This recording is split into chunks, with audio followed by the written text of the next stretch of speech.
ओम शांति। आज बाबा के 27 तारीख के महावाक्य हैं। बाबा ने कहा, मीठे बच्चे, तुम्हारी दिल में खुशी के नगाड़े बजने चाहिए, क्योंकि बेहद का बाप तुम्हें बेहद का वर्षा देने आया है। प्रश्न है, माया ने मनुष्यों को किस भ्रम में भरमा दिया है जिस कारण वे स्वर्ग में चलने का पुरुषार्थ नहीं कर सकते? उत्तर में बाबा ने समझाया, माया का यह जो पिछाड़ी का पंप है, 100 वर्ष के अंदर एरोप्लेन, बिजली आदि क्या क्या निकल गया है।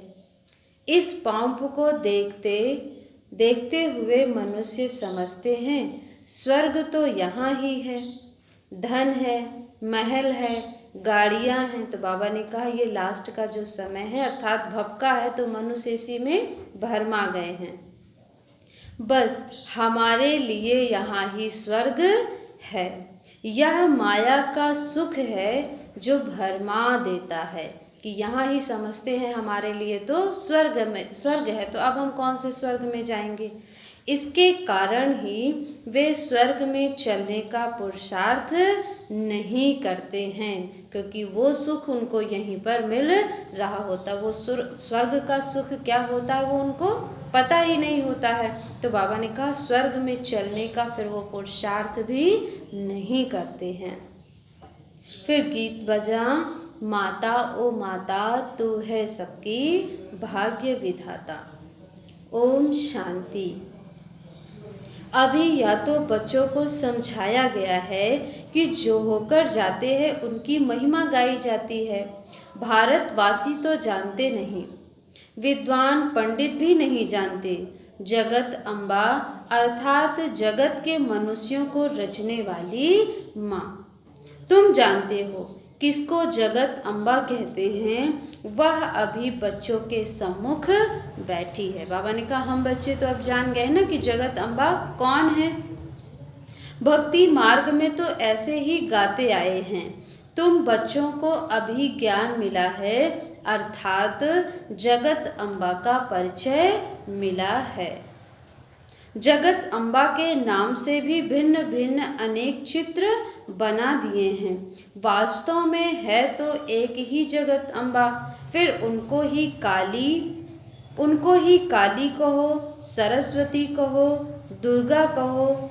ढेर नाम रखने से फिर मनुष्य मूंझ जाते हैं। बाबा ने कहा वो है माँ जगत अम्बा एक ही, और उसके अनेक रूप हैं। फिर बाबा ने कहा चाहे उसको दुर्गा कहो, सरस्वती कहो, काली कहो, वैष्णव कहो, चाहे जो कहो। बाबा ने कहा लेकिन है वो जगत अम्बा एक ही है ना। हर परिस्थिति के अनुसार जैसे जैसे उसने अपना रूप धारण किया वैसे वैसे उसको नाम भी मिल गया। तो बाबा ने कहा फिर ढेर नाम रखने से मनुष्य मूंझ गए। फिर वो अलग अलग हो गई देवियाँ, कोई काली को मानता, कोई दुर्गा को मानता, कोई वैष्णव को मानता और कोई सरस्वती को। तो काली कलकत्ते वाली भी कहते हैं, परंतु ऐसा चित्र तो होता नहीं। बाप कहते हैं यह सब भक्ति मार्ग की सामग्री है। जब से भक्ति मार्ग शुरू होता है तब से रावण राज्य भी शुरू होता है। या तो मनुष्य जानते नहीं कि रावण क्या है, राम क्या है। यह बेहद की कहानी है। तुम बच्चे अब जानते हो कि रावण राज्य पूरा हो फिर राम राज्य शुरू होता है ना। जब अनेक मत हो जाती है तो उसमें कन्फ्यूज़न हो जाती है। जब एक मत होती है तो उसमें कन्फ्यूज़न नहीं होती, और अनेक मत होने से कन्फ्यूज़न होती, ये करे कि ये करे कि ये करे ये करे। तो वैसे ही बाबा ने कहा जब भक्ति मार्ग शुरू होती है अर्थात अनेकों की पूजा करना शुरू कर देते तो उनको समझ में नहीं आता है कि सत्य क्या है, सत्य परमात्मा कौन है, हम किसको माने किसको पूजे ये जानते नहीं है। और बाबा ने कहा जब एक को मान रहे होते हैं है ना, अव्यभिचारी भक्ति होती है, तब हमारी बुद्धि भी क्लियर होती है। राम जरूर सुख देने वाला होगा, रावण जरूर दुख देने वाला होगा। भारत में रावण राज्य है तो उनको, बाबा ने कहा भारत में रावण राज्य है तो उनको शोक वाटिका कहा जाता है। बाप ने समझाया है तुम सब इस समय रावण राज्य में हो। मुख्य भारत की ही बात है। रावण राज्य में तुम भ्रष्टाचारी बन गए हो। राम अर्थात बेहद का बाप है, सुख देने वाला। अयोध्या वाले राम ने कौन से राम? शिव बाबा।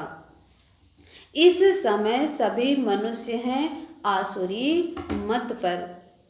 बाकी रावण कोई 10 शीश वाला नहीं है। यह है 5 विकारों की मत, है ना। बाबा ने कहा ना कि 5 विकार, ये पांचों विकार हमारे जो मत हैं, यही 10 शीश वाला फिर रावण है ना। अर्थात बुद्धि हमारे अनेकों तरफ है, जिसको रावण मत कहा जाता है। शिव बाबा की मत है श्रीमत, अर्थात श्रेष्ठ मत। अभी आसुरी संप्रदाय है ना, यह बेहद की बात है। श्रीमत से 21 जन्म सुख पाते हो और आसुरी मत से 63 जन्म दुख पाते हो। देखो बाबा ने हिसाब बताया कि एक श्रीमत पर अर्थात संगम युग पर जब श्रीमत मिलती है उससे हम 21 जन्म सुख पाते हैं और आसुरी मत से हम 63 जन्म दुख पाते हैं। 63 जन्म वो भी दुख पाते हैं, सुख नहीं। बाबा ने कहा 21 जन्म सुख और 63 जन्म दुख पाते हो। तुम जानते हो यह रावण है बड़े ते बड़ा दुश्मन, जिसको जलाते रहते हैं, है ना। दशहरा मनाया ना, दशहरे में क्या किया लोगों ने? हाँ, समाज में क्या हुआ? रावण का पुतला बनाकर जलाया। लेकिन हम बच्चों ने क्या किया? अपने अंदर जो भी आसुरी है ना संकल्प थे, वृत्तियाँ थी, है ना, दृष्टि थी, हमने उसको जलाया। बाबा कहते जिसको जलाते रहते हैं समझते नहीं कि आखिरी रावण को जलाना हम बंद कब करेंगे, बस जलाते ही रहते हैं।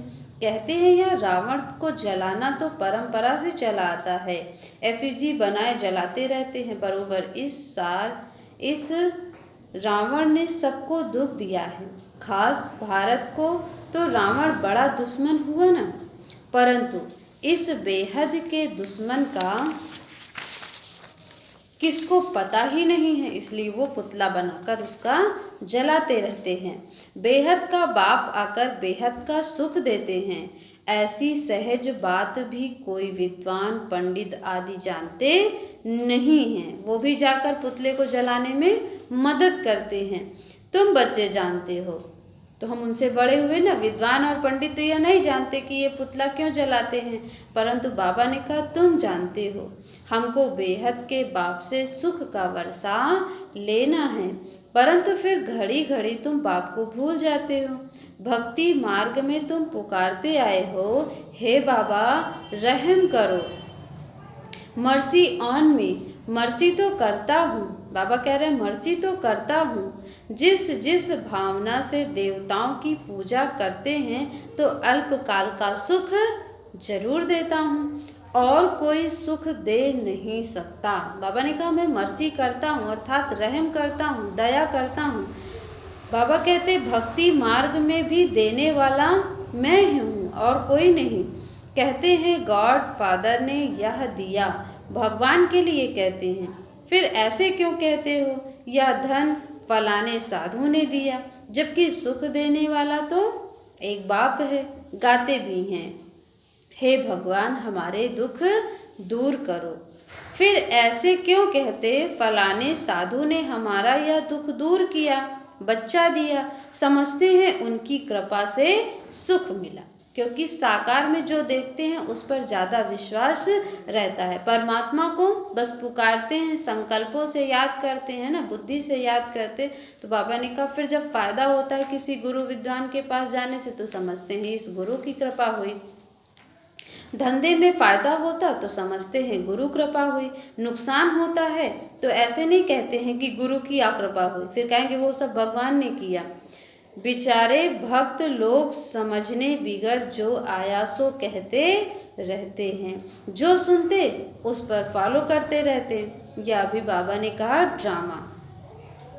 अब बाप आकर तुम्हें अपना बनाते हैं। बाप से प्रीत रखने में भी माया बहुत विघ्न डालती है, एकदम मुँह फिरा देती है। 21 जन्म का सुख देने वाले बाप को फारकती दिला देती है। बाप समझाते हैं भक्ति मार्ग और ज्ञान मार्ग में दिन रात का फर्क है। बाबा ने कहा भक्ति मार्ग और ज्ञान मार्ग में दिन रात का फर्क है। भक्ति करते करते जब कंगाल बन जाते हैं तब फिर बाप आकर ज्ञान देते हैं। तो जाहिर सी बात है कि भक्ति में हमारा सारा धन व्यर्थ में चला जाता है, और भक्ति बाबा कहते हैं ना कि जब सारा धन खर्च हो जाता है तब मैं आता हूँ, अर्थात ज्ञान मार्ग में हमें धन की ज़रूरत नहीं होती है। लेकिन जो हमारे पास पाई पैसे की कौड़ियाँ बची हुई होती हैं, बाबा ने कहा उसको ज्ञान मार्ग में जब हम सफल करते हैं तो हमें वापस मिल जाता है। भक्ति करते करते जब कंगाल बन जाते तब फिर बाप आकर ज्ञान देकर 21 जन्म के लिए तुमको माला माल कर देते। वह भक्ति जो तुम जन्म बाई जन्म करते रहे, अल्पकाल सुख मिलता है, दुख तो है ना। बाबा ने कहा कि भक्ति करके सारा दिन खत्म कर देते, फिर बाप को बुलाते, बाप आते, बाप फिर से राजयोग सिखलाकर उनको माला माल बनाते, और वो माला माल धन हम क्या करते, फिर भक्ति मार्ग करने में खर्चा करने लगते, अर्थात फिर कंगाल बनते। बाबा कहते मैं आया हूँ तुम्हारा जो गंवाया हुआ राज्य है वह देने। बेहद की बात हुई ना, बाकी और कोई बात नहीं। यह लक्ष्मी नारायण आदि वाइसलेस देवताएं हैं, उन्हों के महलों में कितने हीरे जवाहरात होंगे। तुम आगे चलकर बहुत कुछ देखेंगे। जितना नज़दीक आते जाएंगे उतना स्वर्ग की सीन देखते जाएंगे। कितनी बड़ी बड़ी दरबार होगी, खिड़कियों पर सोने हीरे जवाहरातों का कितना अच्छा श्रृंगार होगा, है ना। यहाँ पर लकड़ी और लोहे से श्रृंगारा नहीं होगा, बाबा ने कहा वहाँ हीरे और सोने से श्रृंगारा होगा।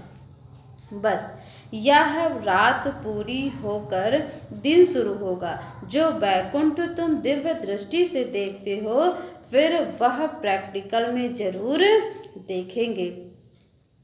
जो विनाश दिव्य दृष्टि से देखा है वह फिर प्रैक्टिकल में देखेंगे। तुम्हारे अंदर तो खुशी के नगाड़े बजने चाहिए। हम बेहद के बाप से बेहद का वर्षा ले रहे हैं। यह चित्र तो बाबा ने कहा यह चित्र तो कोई एक्यूरेट नहीं है, वह तुम सब दिव्य दृष्टि से देखते हो। वहाँ जाकर रास आदि करते हैं, कितने चित्र आदि बनाते थे। जो कुछ दिव्य दृष्टि से बाप ने दिखाया है वह फिर प्रैक्टिकल जरूर होगा। तुम जानते हो यह छी दुनिया खत्म हो जाएगी।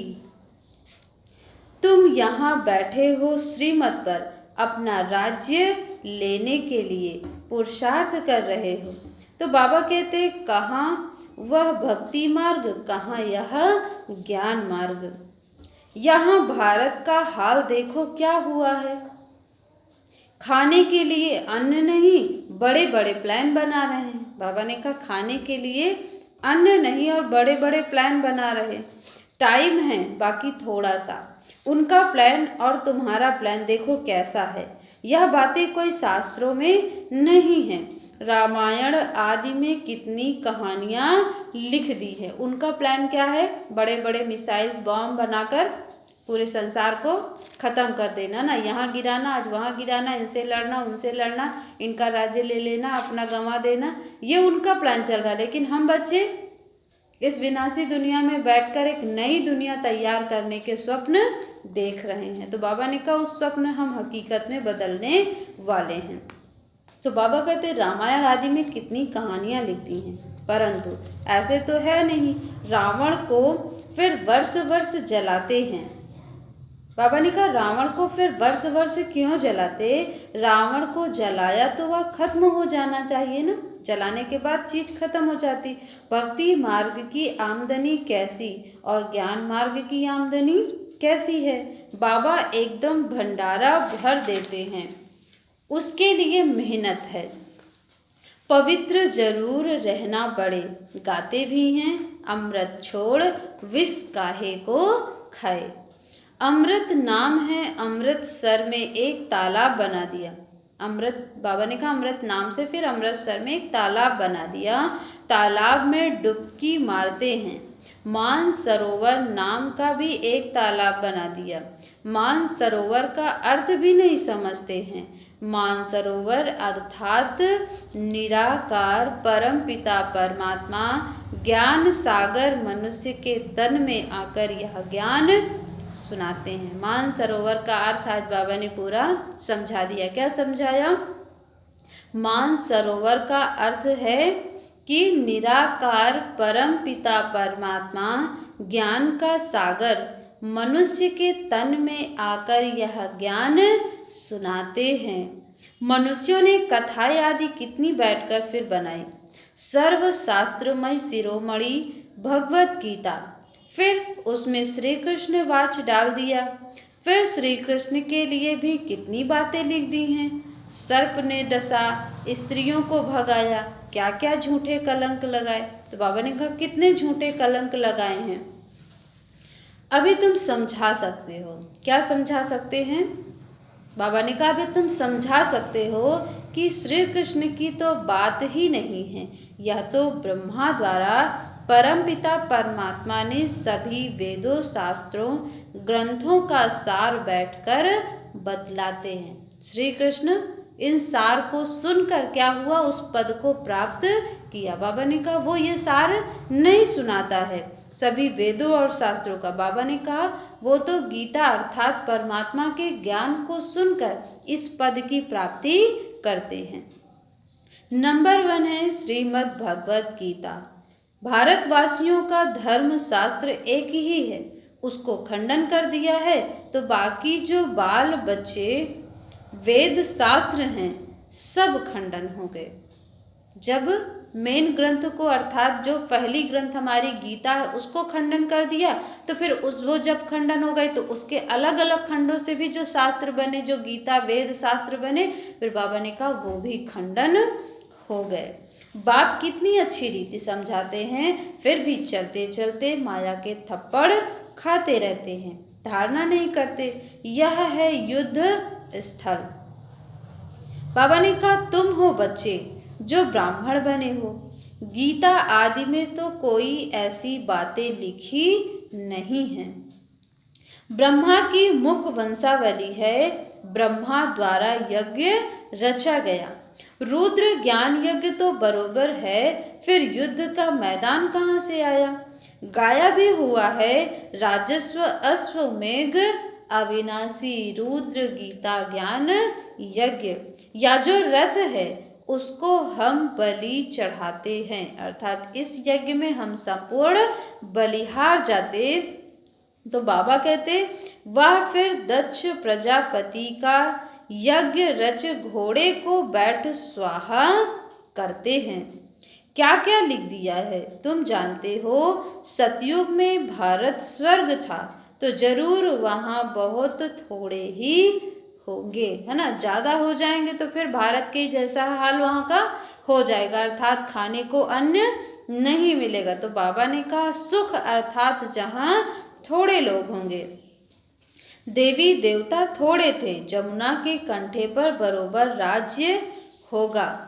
सिर्फ देवी देवताएं राज्य करते होंगे, वहाँ तो गर्मी आदि होती नहीं जो कश्मीर शिमला आदि जाना पड़े। बाबा ने कहा घूमने जाएंगे लेकिन इसलिए नहीं कि यहाँ बहुत गर्मी है चलो बाहर घूम कर आते।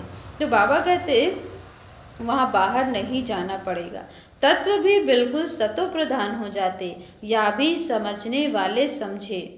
सतयुग को स्वर्ग कहा जाता है और कलयुग को नरक कहा जाता है।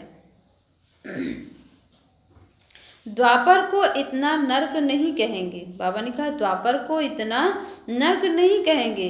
त्रेता में भी 2 कला कम होती है, सबसे जास्ती सुख स्वर्ग में है, अर्थात सतयुग में।